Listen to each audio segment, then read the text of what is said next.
जय माता दी। जय मां कामाख्या।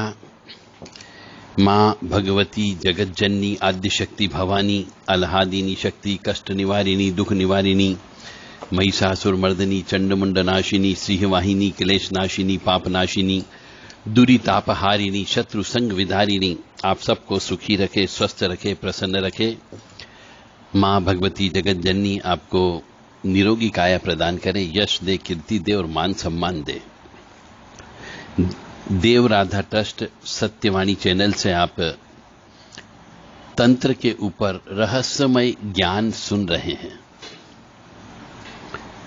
यदि किसी घर में यानी किसी परिवार जो घर में रहता है, उस घर में यदि अमावस्या को झगड़ा होता रहता हो या अमावस्या के दिन कोई न कोई मनुष्य बीमार ज्यादा रहता हो, अमावस्या के दिन घर में क्लेश अशांति अवश्य होती हो, अमावस्या के दिन कोई सफेद कपड़े वाली रूह कुछ क्षण के लिए नजर आती हो, एक कमरे से दूसरे कमरे में जाती हुई नजर आती हो, या फिर ऐसा महसूस होता है अमावस्या के दिन पूरे परिवार वालों को कि कोई भारीपन महसूस होता है, अदृश्य भारीपन जिसको बोलना चाहिए। यदि इस प्रकार की कोई भी व्यवस्था आपको नजर आती हो, विशेष तौर से अमावस्या के दिन या एक दिन पहले भी, तो मान करके चलें आपके घर में आपके पितरों का वास है। पितरों की मुक्ति आपको कराना होगी। पितरों को शांत करिएगा। पितरों को शांत करने के लिए अमावस्या के दिन घर का अच्छे से झाड़ू पोंछा लगाना चाहिए, नमक के पानी से पोंछा लगाना चाहिए, गाय को रोटी देना चाहिए, खीर का भोग भगवान को ईश्वर को अवश्य लगाना चाहिए, खीर बना करके गाय के सूखे गोबर को जला करके उसके ऊपर खीर का भोग देना चाहिए, पीपल के वृक्ष की पूजा करना चाहिए, पीपल के वृक्ष के नीचे कच्चा दूध रखना चाहिए और घर के अंदर ज्यादा से ज्यादा दीपक प्रज्वलित करना चाहिए। इससे पितरों की शांति होती है।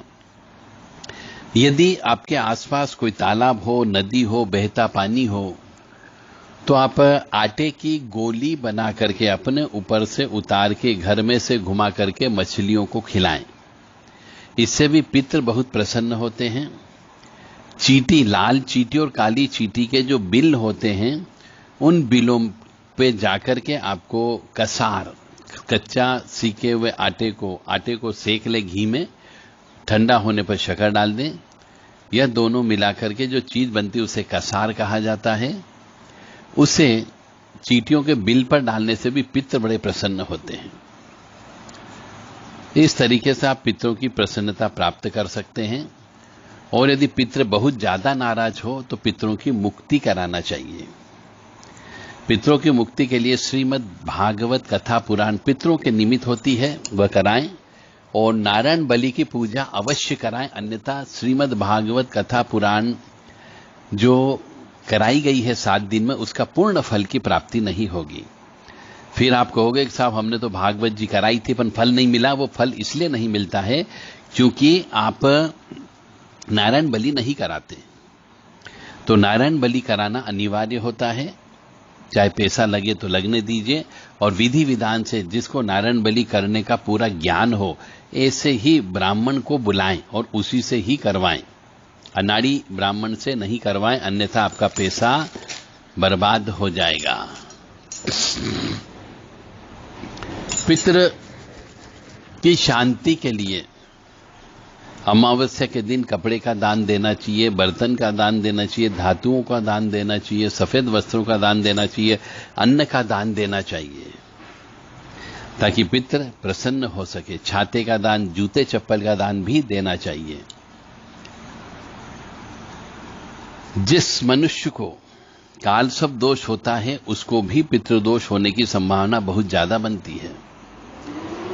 इसलिए कालसर्प दोष की पूजा भी कराते रहना चाहिए। और गया जी में पितरों को छोड़ करके आने का मतलब ये नहीं है कि आप पितरों के निमित्त अमावस्या को या फिर 16 श्राद्ध में कुछ भी नहीं करें।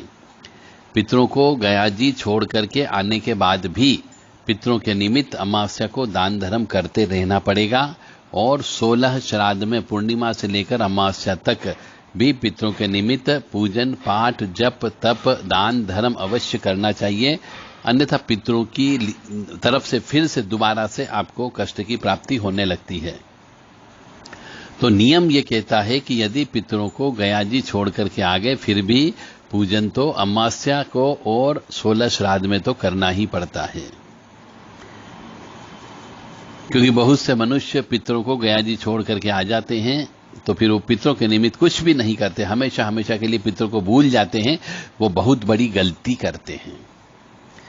पितरों को गया जी ले जाने का भी एक तरीका होता है। उस तरीके से ही पितरों का आह्वान करके विधि विधान से गया जी ले जाना चाहिए। यदि पितर गया जी नहीं गए हैं तो पितर गया जी में जो भी पूजा पाठ कराई जाएगी वह सब आपकी निष्फल हो जाती है।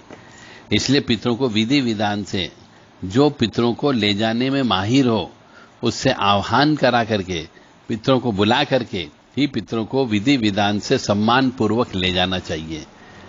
अब पितरों को कैसे ले जाया जाता है इसके संबंध में हम आपको पहले भी बता चुके हैं। आप हमारा वो वाला ऑडियो वीडियो अवश्य देखें। जय माता दी।